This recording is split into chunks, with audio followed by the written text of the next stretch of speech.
Okay, good morning. So my name is Susie Cunningham, and I'm the director of the FitzPatrick Institute of African Ornithology. The Fitz is a URC-accredited research institute within the Department of Biological Sciences. We're a world-leading research institute for ornithology. We were rated as one of the top 3 internationally in the Center of World University Rankings. We're also one of the 6 original DSI NRF Centers of Excellence, together with Catalysis, and that program ran from 2004 to 2023. So our focus is on research and on postgraduate training, and that's what I'm going to talk to you about this morning.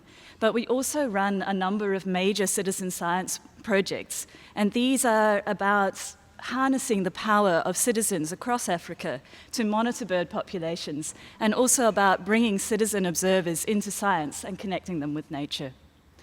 We're also home to the Niven Library, which is the most significant collection of books and papers and materials on birds and biodiversity conservation in the Southern Hemisphere. And we're a highly productive team, producing over 100 research papers in top journals internationally every year. We're also home to 2 of UCT's NRF A-rated researchers, and the majority of our academic staff are either A or B rated. So we were founded as a non-profit company in 1960 by this pioneering woman in science, Dr. Cecily Niven, née FitzPatrick. So Cecily's vision was that the Fitz should house in perpetuity records of field ornithology in southern Africa and conduct field research on living African birds. And those key words, fieldwork and living birds, were rare things for scientists to study in the 1960s. And this is why Cecily was so keen that the Fitz would focus on these.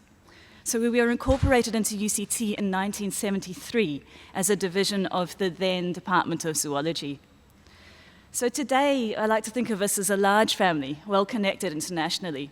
We've got 9 academic staff on permanent and contract conditions, 4 support staff, 2 citizen scientists, 3 postdocs, 16 PhD students this year, 14 MScs, 13 conservation biology master's students who I'll talk to you more about shortly.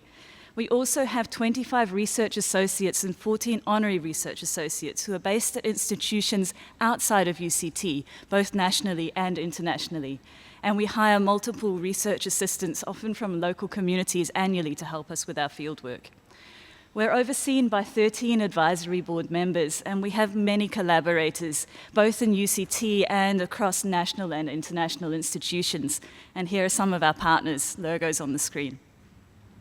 So our mission is to promote and undertake scientific studies involving birds, and to contribute to the theory and the practice of the maintenance of biological diversity and sustained use of biological resources. So we can sort of pull out our 2 core research themes from this statement, which are about understanding biodiversity and maintaining biodiversity. But why birds? Well, the reason that the Fitz works with birds is because birds are incredibly tractable research subjects for studying ecology, evolution, and conservation. And the ease of working with birds on these kinds of questions enables us to produce excellent research. But birds are also noticed and they are loved by a broad cross-section of society, and this makes them ideal for promoting outreach, for growing science, and for building pipelines for transformation. So our current research efforts include 18 active PI-led research programs, as well as our citizen science programs. And we are still field biologists 64 years later, in a time when this again is becoming rare. But our work now is also augmented by big data and by lab work. And one of the strengths of the Fitz that comes with being an older research institution is that we maintain multiple long-term study systems which date back for many decades. And these involve species from the subantarctics to the tropics of Africa, from the woodlands to the towns and the savannas. On the slide are just a few examples of some of the systems that we work with. And the strength of having these really long-term data sets on multiple species is that they allow us to build a real depth of understanding on key questions in ecology and evolution. And they also allow us to document the impacts of global change through time and provide solutions. So again, these long-term study systems are part of what enables excellence at the FitzPatrick Institute. But in addition to our research work, we are a center for postgraduate training, and I want to talk to you particularly about the Conservation Biology Master's course. So this is a flagship Taught Masters course that was begun in 1992. It's a competitive entry course that has both coursework and fieldwork components, and we take 12 to 14 students per year. The course has a really strong international flavour, with 50% of students annually coming from abroad, and we make a conscious attempt to train African conservation biologists for Africa through this course.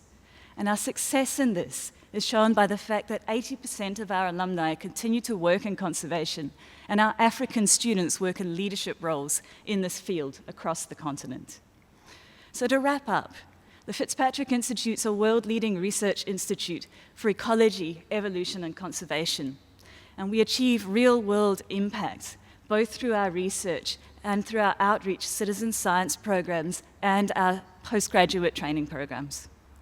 Our values are kindness, inclusivity, and excellence, and we strongly believe that these three things go hand in hand.